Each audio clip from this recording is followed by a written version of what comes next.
गौतम बुद्ध की इस कहानी से जानेंगे क्यों कोई व्यक्ति बुरा बन जाता है और बुरे काम करने लगता है। साथ ही इस कहानी में जानेंगे कैसे बने अच्छा इंसान। अच्छा और बुरा व्यक्ति की प्रवृत्ति है, लेकिन सवाल यह है कि क्यों और कैसे कोई व्यक्ति अच्छा या फिर बुरा बन जाता है। वहीं इससे भी जरूरी चीज यह है कि अच्छा इंसान कैसे बने।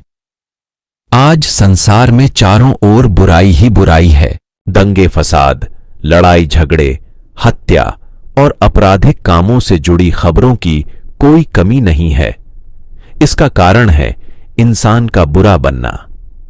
जब इंसान की प्रवृत्ति बुरी हो जाती है तो संसार भी बुराइयों से भर जाता है।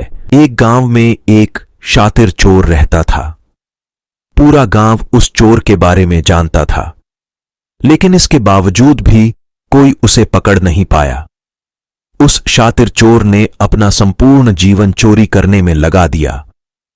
इतना ही नहीं, आसपास के गांव और नगर में भी उसकी बराबरी का कोई चोर नहीं था। चोर का एक बेटा था जिसे वह अपनी तरह ही शातिर चोर बनाना चाहता था। इसलिए वह अपने बेटे से हमेशा कहता था कि कभी किसी साधु या सन्यासी के उपदेश को मत सुनना। यदि कोई कुछ कहे भी तो अपने कान बंद कर वहां से भाग जाना। बचपन से ही उसका बेटा अपने पिता से इन्हीं बातों को सुनता आ रहा था, जिस कारण ये बातें उसके मन में बैठ गई थीं।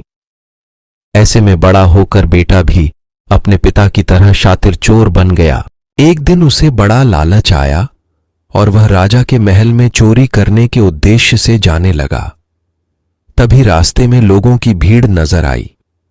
चोर ने देखा कि लोग एक सन्यासी के चरणों में गिरकर उनका आशीर्वाद ले रहे हैं। वो सन्यासी गौतम बुद्ध थे। चोर साधु सन्यासी से दूर रहता था, क्योंकि उसे अपने पिता से यही सीख मिली थी।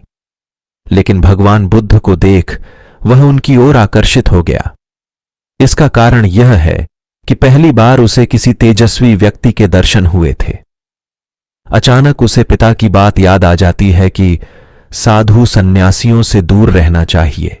चोर असमंजस में रहता है कि वह सन्यासी के पास जाए या चोरी करने के लिए आगे बढ़ जाए। एकाएक उसके मन में यह प्रश्न आता है कि आखिर पिताजी क्यों साधु संतों से दूर रहने को कहते थे। इसका उत्तर जानने के लिए चोर भी लोगों के बीच बैठ जाता है और भगवान बुद्ध के उपदेश सुनने लगता है। बुद्ध लोगों को झूठ बोलने की व्यर्थता और विश्वासघात के बारे में बताते हैं। उपदेश समाप्त होने के बाद सभी लोग अपने घर लौट जाते हैं और चोर भी चोरी करने के लिए महल की तरफ निकल जाता है। लेकिन वह पूरे रास्ते में यही सोचता रहता है कि क्यों न एक बार उस सन्यासी के उपदेश में कई बातों को मानकर देखा जाए। इस तरह से वह चोरी करने के लिए महल की दीवार से कूदने के बजाय महल के द्वार से अंदर जाता है। उसे देख महल के द्वारपाल उसे रोकते हैं और भीतर जाने का कारण पूछते हैं। चोर कहता है, मैं चोर हूं और महल में चोरी करने जा रहा हूं। द्वारपाल उसकी बातें सुनकर हंसने लगते हैं और कहते हैं, जरूर यह महल का सेवक या नौकर होगा और हमसे मजाक कर रहा है। ये सोचकर वे उसे महल के अंदर जाने दे देते हैं। महल में जाने के बाद चोर खजाने रखे तिजोरी के पास पहुंच जाता है और तिजोरी को तोड़कर धन और आभूषण को पोटली में भरकर भागने लगता है। तभी उसकी नजर महल के रसोई पर पड़ती है। रात होने के कारण सभी सो रहे होते हैं और रसोई में कोई नहीं रहता है। चोर को जोर की भूख लगी थी, इसीलिए वह रसोई में जाकर पेट भर खाना खा लेता है। इसके बाद चोर वहां से जाने लगता है। तभी उसे बुद्ध के उपदेश में सुनी दूसरी बात याद आती है कि जिसका नमक खाया है उसके साथ कभी भी विश्वासघात नहीं करना चाहिए। चोर सोचता है, मैंने इस महल का नमक खाया है, ऐसे में इनका धन चोरी कर मैं इनके साथ विश्वासघात नहीं करूंगा। इसीलिए चोर चुराए हुए धन को रसोई में ही छोड़कर जाने लगता है। महल के एक व्यक्ति की नजर चोर पर पड़ जाती है। और वह शोर मचा देता है, जिससे महल के लोग चोर को पकड़ लेते हैं और राजा के पास ले जाते हैं। राजा चोर से पूछता है कि जब तुमने चोरी कर ली थी तो फिर इसे छोड़कर क्यों जा रहे थे? चोर कहता है, एक सन्यासी के उपदेश के कारण।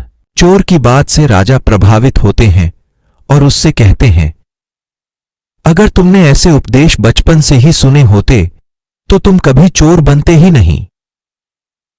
इतना कहकर राजा ने उसे कोई सजा नहीं दी और उसे छोड़ दिया।